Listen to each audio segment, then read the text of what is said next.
Let's talk about accountability. If you want to build mental resilience, you have to hold yourself accountable. It's too easy to make excuses, to find reasons why you can't do something. But when you hold yourself accountable, you take control of your life. You stop being a victim of your circumstances and start being the architect of your destiny. I made it a point to share my goals with others. I put my ambitions out there, and that made me accountable. It's hard to quit when you've put your goals on display for everyone to see. There was a time when I decided to take on the challenge of doing over 4,000 pull-ups in 24 hours. Crazy, right? I trained relentlessly, knowing that I would have to push through pain, fatigue, and doubt. I got to the pull-up bar, and it wasn't just about the physical act of pulling myself up. It was about breaking down those mental barriers. Each rep was a battle. Each drop of sweat was a reminder of my commitment. I calloused my mind with every pull-up I did, turning the struggle into strength. You have to understand that the more you expose yourself to discomfort, the more resilient you become. It's like a muscle. The more you work it, the stronger it gets. This applies to every area of your life. When you're faced with challenges, whether in your career, relationships, or personal goals, the ability to handle that pressure is directly related to how many times you faced adversity before. I remember another pivotal moment during my time as a SEAL. We were out in the field and things didn't go as planned. We found ourselves in a high-stress situation, and I could feel the pressure building. In that moment, I called on all the experiences I had faced before. Every time I pushed through pain, every moment of struggle, it all came rushing back. I remembered the lessons I had learned about resilience, about being relentless. When you callous your mind, you develop a sort of mental muscle memory.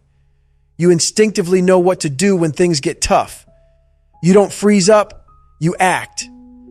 You push through the discomfort, knowing that the other side is where the growth happens.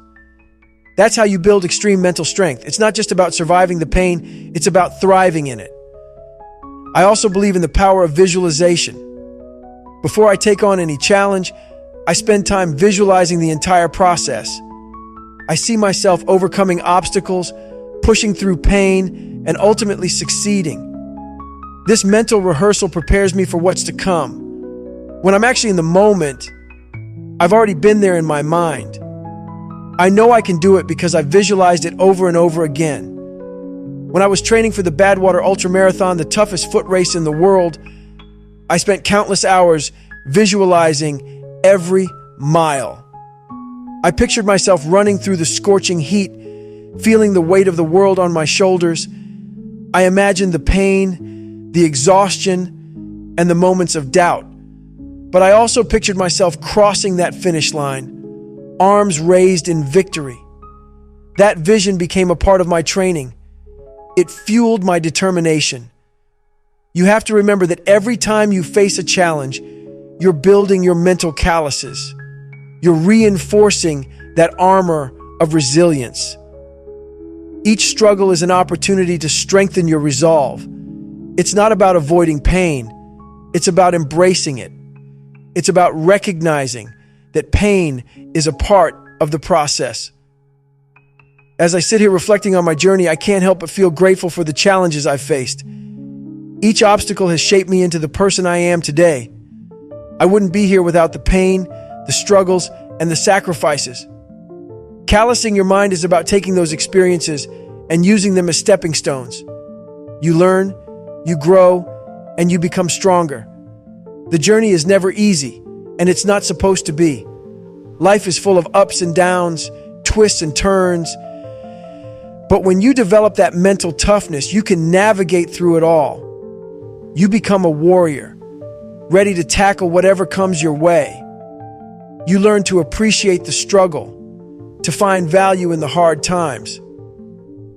If you want to build that resilience, start by exposing yourself to challenges.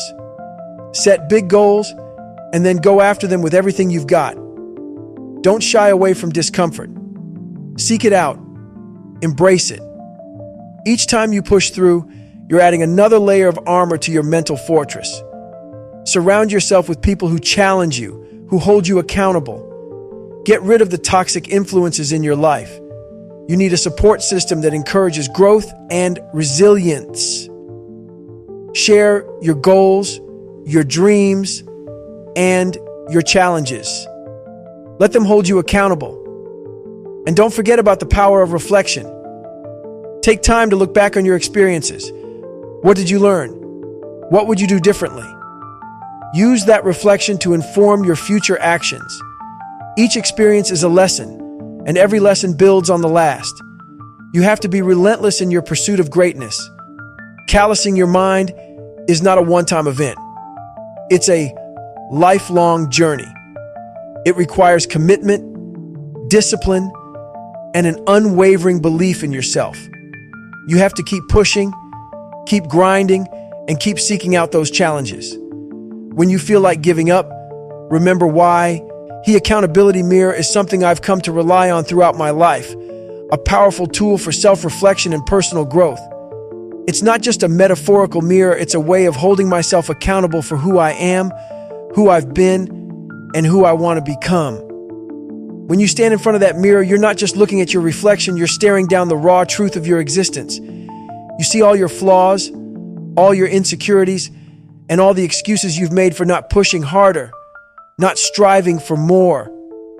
It's a brutal, unfiltered confrontation with yourself, and it's one of the most transformative practices I've ever engaged in. I can vividly remember the first time I truly faced myself in that accountability mirror.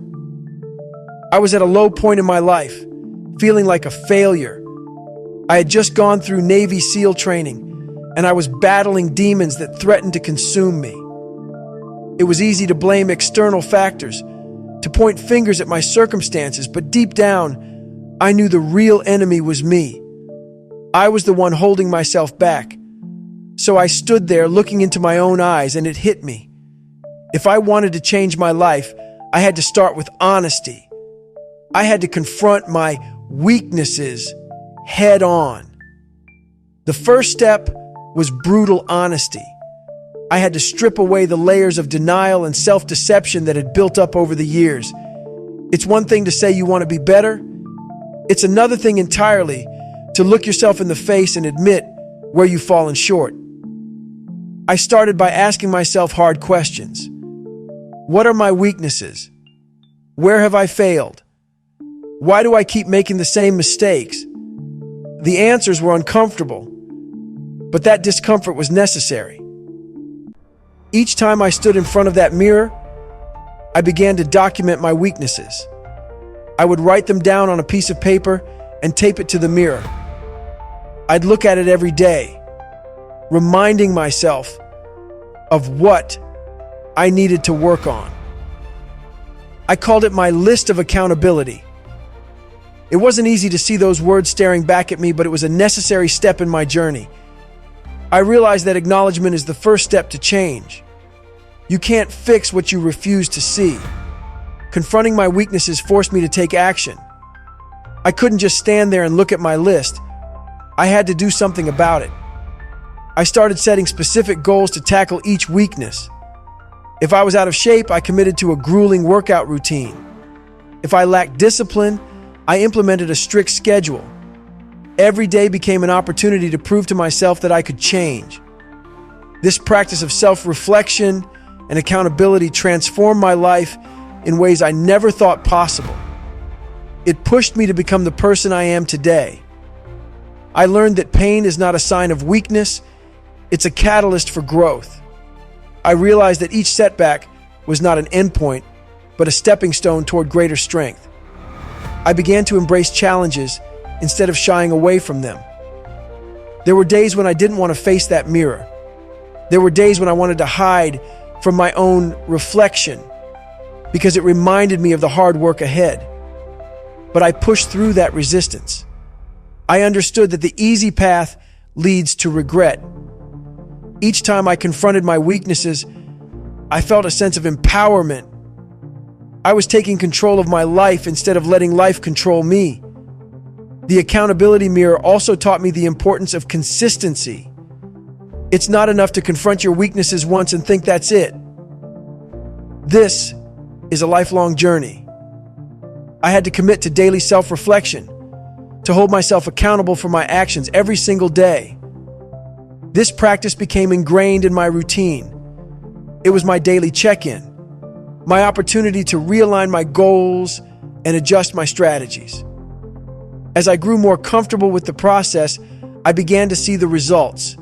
I transformed physically, mentally, and emotionally. I pushed my body to the limit and discovered that I was capable of far more than I had ever imagined. I started running ultra marathons, participating in extreme challenges, and competing in events that once seemed impossible. With each accomplishment, my confidence grew, but so did my commitment to the mirror.